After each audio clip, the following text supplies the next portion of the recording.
Once again, Missouri Southern has become the home to over 100 international students from around the world, including one young woman traveling over 8,000 miles from Nepal to become a Lion. Let's meet her on this edition's International Profile. I'm Vidusha Paudyar from Nepal, which is at Southeast Asia. Nepal is. It is here.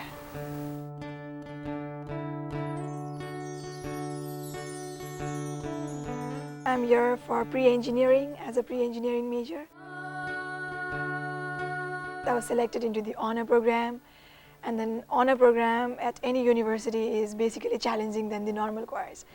So, and then it had provided me with good scholarships, so I ended up with Missouri Southern. Something that I found extremely different was the climate, and then it's really very hot out here, and then the food, it's really very heavy, the calories, high calories food. I miss my family. Here everything is so very systematic, and then even though you cross the road, you just press the light and then you cross the road. There we just run around, you know, we look here and there and then you cross. And then in Nepal, we move on the left side of the road, or we drive on the left side of the road. Here, like, you know, it's on the right, and so many times I'm in my own mood and I'm just walking like through the left side and people just say, excuse me, and oh my God, it's America, not Nepal.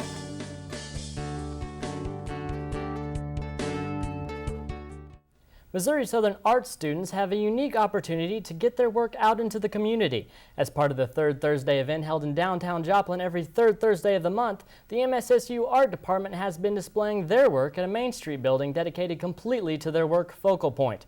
Here's a quick look at last month's events. In an effort to revitalize downtown Joplin, area businesses, civic organizations, and individuals invite the community every third Thursday evening to celebrate art. And no celebration would be complete without a visit to the Focal Point Art Gallery at 509 Main. A product of the Southern Art Department, freshmen through seniors now have an opportunity to share their talents in various forms with onlookers. The Focal Point Gallery will open again for the next third Thursday Art Walk on October 21st.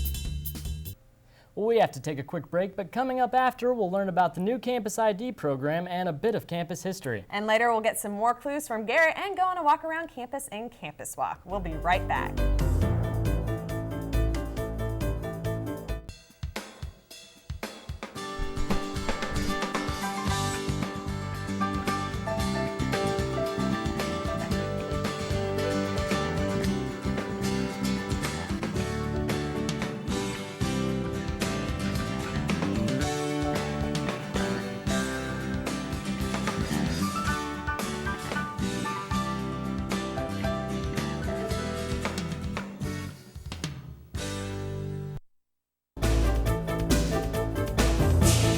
Welcome back to Campus Update.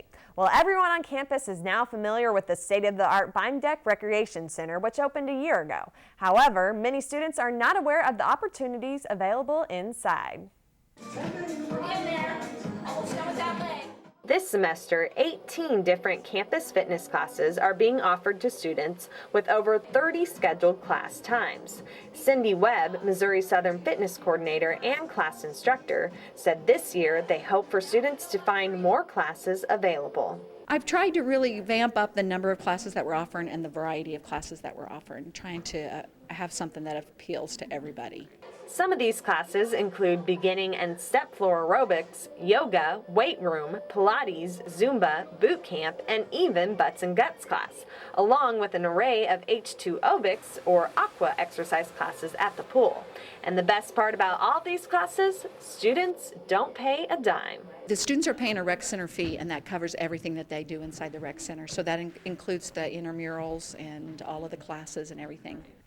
The Rec Center also offers chiropractic adjustments for students every Friday morning from 8 a.m. to noon at the cost of $20 per visit.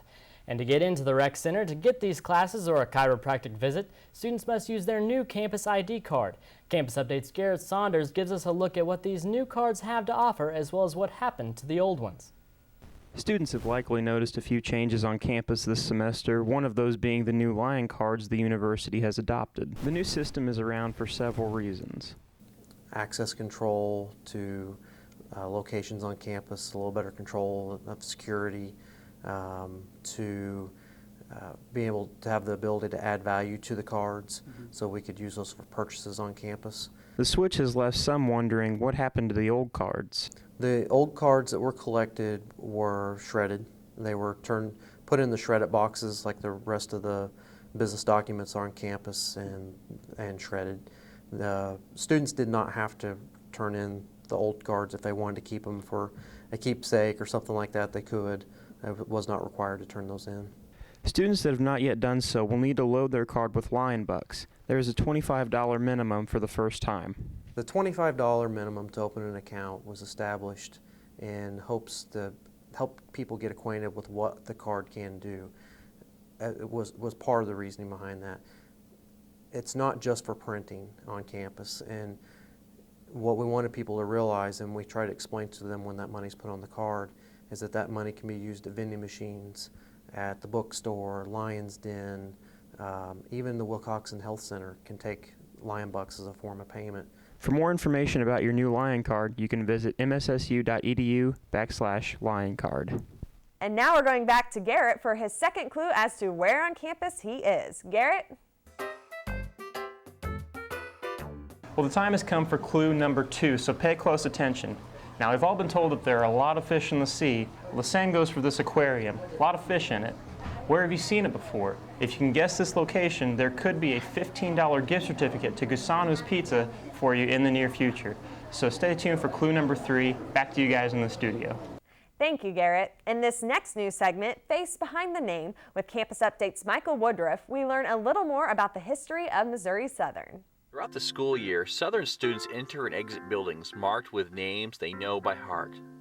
In this segment, we'll explore the people behind the names. And I think it was my grandmother that said, wouldn't it be nice if we had a 4-year college where these kids would have an opportunity to be close to home and go to school and get their college education. And that's how it started. Completed in 1992, Webster Hall is home to Southern's Communication, International, and Political Science departments. But did you know the name Webster was a tribute to one of the key players of Southern's construction? Born to a single mother in 1922, Richard M. Webster grew up in Carthage. In 1940, he graduated high school, attended the University of Missouri, served as a Coast Guardsman in the Pacific Theater during World War II, and later became a lawyer and a civic leader. As a state senator, Richard M. Webster would seek legislation to move Joplin Junior College from a school with a 2-year associate's program into a 4-year degree program. He carried on legislation to see to it that we got a 4-year college down here. By 1965, Missouri State College rose from donated property northeast of Joplin. In the summer of 1967, I went to summer school that summer, and they had just built the first 3 buildings. Hearns Hall, Spiva Library, and what's now Reynolds, which was the science and math building then, had been built. And the property had been acquired, and those buildings were built. And I was in, I think, the first class. By 1977, Missouri Southern became a 4-year college, and in 2003, it was granted university status. My father was the type of person that he wanted things to get done, and he didn't care who took the credit.